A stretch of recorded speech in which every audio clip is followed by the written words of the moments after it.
Bringing colour into your home through furniture is one of the boldest moves you can make, but it's also where most people panic. What if it clashes? What if I get sick of it? What if it makes my space look chaotic instead of curated? If you've ever felt paralysed by these thoughts, you're not alone. Today, I'm breaking down exactly how to add colourful furniture the easy way. Welcome to the Daring Home Decor podcast. Are you tired of playing it safe with your interior design? Are you overwhelmed with choice and just want simple steps to pull off cohesive and unique decor? I'm your host, Cara Baker, virtual interior designer and bold decor coach. I'll help you get brave, find your style and create a home with pizzazz. So grab your paintbrush, put on those overalls and let's get decorating. Before we get into this episode, let's have a chat. Don't forward me, don't even think about it. I will come over there through your speaker. Listen, you really need to hear this. Creating a home that you love, that reflects your style, that's cohesive and interesting, without having to knock down walls and have a degree in interior design is absolutely possible for you. You just need to know where to start and how to plan. Understand how to add your personality and what steps to take. That's all you have to figure out. But if you have to figure that out on your own, it's going to take you time because you don't know what you don't know. And I was that person failing my way forward for years, trying to shoehorn the latest trend into my decor, piecing things together with no plan and never achieving the look I wanted, which made me feel like a failure, which wasted time, wasted money, and I'm not here for that. The mission of my company is to equip and empower you to create a daring dream home that you're obsessed with. What does that mean? You're going to have a plan. You're going to do the work that it takes to stand out from the crowd with your interior design. You're going to stop wasting time and you're going to do the things step by step so that we can get your home to the stage you want it, so that you can feel happy and fulfilled in your home, so you can be proud of your decor and so you don't have to waste hours scrolling Google only to be left with decision fatigue. Let's stop all of the things that aren't working, that aren't feeling good, and let's just do this with an actual goal and vision for your home. I believe that I discovered an easy way to glow up my spaces, allowed my home to evolve, flourish, and have the wow factor so that I could teach you exactly what I did and you could follow in my footsteps. I want this for each and every one of you. I want you to feel confident and creative. I want you to have a home you love. There's no stress, no panic, no overwhelm. I'm not going round in circles. I know how to find the perfect pieces for my home. I know how to make an impact on my decor without it having a major impact on my life. And I want this for you. So trust me enough, please, to take time to come to my workshop. It's a live training that I'm hosting on April the 9th. There'll be a replay, so don't worry. And I'm going to teach you how I started to make a change with my decor, and I want you to be there. I want you to be there live. I want you to be there excited and with a posture of learning with an open heart. I want you to have the expectation of a fresh wind for your home. But you've got to be there to experience it. You've got to be there to learn. And you have to be there so that you can know what to do next with your home decor.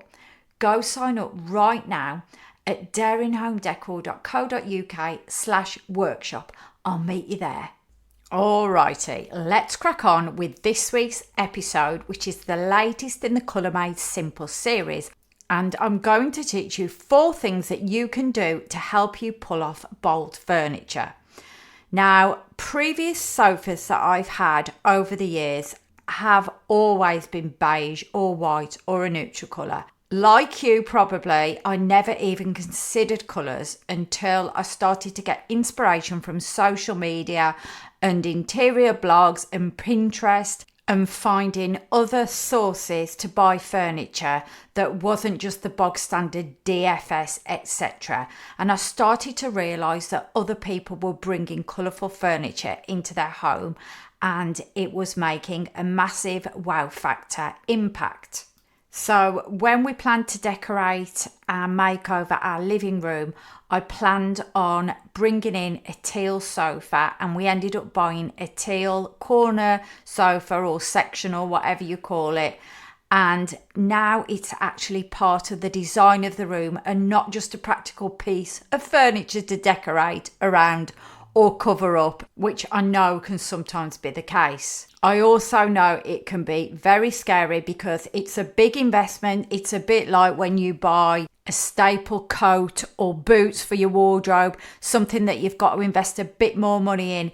It's scary to think, well, I'm going to get a pink coat, and then you've got to try and match that pink coat with every other item in your wardrobe. And that's the reason why we mostly tend to go towards neutral when it comes to those pieces that we wear all the time and spend the most money on. And I know that we can have the same mindset with furniture, which I completely understand. And I'm not saying go out and buy every piece of furniture in a different colour at all. All I'm saying is that don't dismiss adding colour with furniture, especially if you do it with a few curated pieces. And I want to give you 4 easy ways to start and dip your toe in. So number 1 is to pick your power colour. Choose one dominant colour that excites you and works with the rest of your home.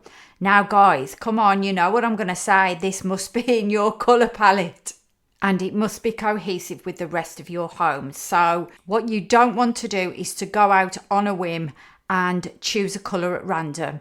Before you think about buying any kind of furniture for your home in different colours, you must think carefully about what that colour is going to be. It's got to be in your home colour palette. It's got to be cohesive with the rest of your home. And it's got to be a colour that you absolutely love and excites you. Are you ready to ditch the boring beige and for your home decor to reflect your style?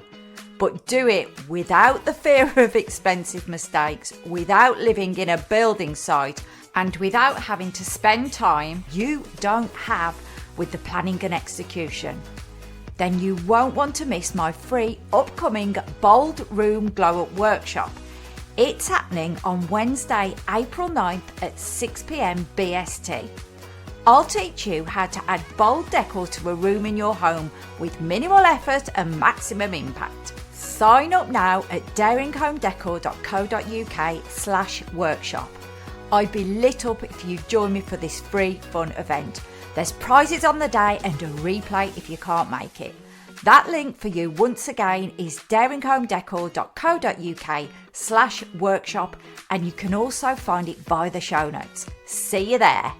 So the second way that you can pull off bold furniture is to experiment with a low ticket item. For example, you could paint or cover a second-hand piece of furniture. And when I say cover, you could cover it with wallpaper or sticky back vinyl. And if you don't like how it turns out first time, then that's no problem at all. You can just keep having fun and experimenting until you get it right. You'll then gain the confidence to go bold with this colour in more expensive pieces in different parts of your home. So experiment on the low ticket item, and then when you get it to the point where you think, oh wow, I absolutely love it, that will give you the confidence to go out and spend money on an item of furniture in that colour. The third way to pull off bold furniture is test before you buy. When we bought the sofa that I've mentioned, I didn't just look at it online and order it immediately. What I did was I listened to what other people were saying about this particular item of furniture. I ordered a sample of the fabric. It's a gorgeous teal velvet fabric, but I wasn't just going to take what that looked like online. I wanted to actually see it. I wanted to actually feel it. So I ordered a sample of it. Another thing that I did, while I'm mentioning the sofa, I'll keep on using this as an example, but you can do this for everything, is to do visual mock-ups. So actually get some kind of app and create an actual plan of your room in the app, and then you can see what the colour looks like in the rest of the room. Like if you've ever had a kitchen fitted by a company, you've probably gone along beforehand and had a mock-up plan created so you can get a visualization of what the kitchen looks like. So it's that kind of idea. And just to say, we did actually go and test this piece of furniture out first and sit on it in the showroom before we committed to buy it. So if you do have the opportunity to do that, then I would recommend that you do that first. And if it's a smaller piece of furniture, you can always buy it, order it, get it in your home, try it in your home, leave it there for a day or two. I'm not saying use the furniture in any way, just see what it looks like in the space. And if you're really not feeling it, you can send it back if it doesn't look right. So you know when you order it that you're not committed to having to keep that item. So test before you buy, make sure you get it right first, make sure you're not committed at that point, and that is the third way to pull off bold furniture. Now the fourth way is to add pops of colour. You could do this with a set of something, for example. You could keep part of the set neutral if that makes you feel better, and then maybe just add 1 or 2 items in a pop of colour. In my dining room, I've got a set of dining chairs and I've got 2, I wouldn't say I've kept anything neutral really well. I have 2 of the chairs are monochrome leopard print. They're black and white, and then the rest of the chairs are a mixture of blush pink and teal, which of course is in my colour palette. And smaller, cheaper items like this are something that you're going to feel more inclined to buy in a bold or colourful finish, and you can do this with other types of furniture too that are cheaper, and this will feel less risky while still adding a pop of colour and interest. And just to give you another example, instead of going for something that's a big investment like a sofa, maybe you could look at buying an armchair or a swivel chair like I've got in my living room, which is blush pink, because you're spending less money and it's going to feel like less of a risk for you and an easier thing to achieve. So just to give you a recap, number 1, pick your power colour. Number 2, experiment with a low ticket item. Number 3, test before you buy. And number 4, add pops of colour. And for your homework, please have a think about what your power colour would be, and come on over to the free Facebook group, my Daring Home Decor community, and share what your power colour is over there. And if you haven't already, make sure you don't forget to sign up for my workshop. There's a link in the show notes. And once again, thank you for joining me, and I'll see you next Tuesday, where I can't wait to get creative with you in the next episode of the Daring Home Decor podcast. Put down your tester pot for 1 more minute. Come share your wins from this episode by leaving a quick review on Apple Podcasts. And don't forget, you'll find your next bold steps in the show notes. Meanwhile, you can get more interior inspo by joining my free community at facebook.com/groups/Daring Home Decor. And until next week, stay daring.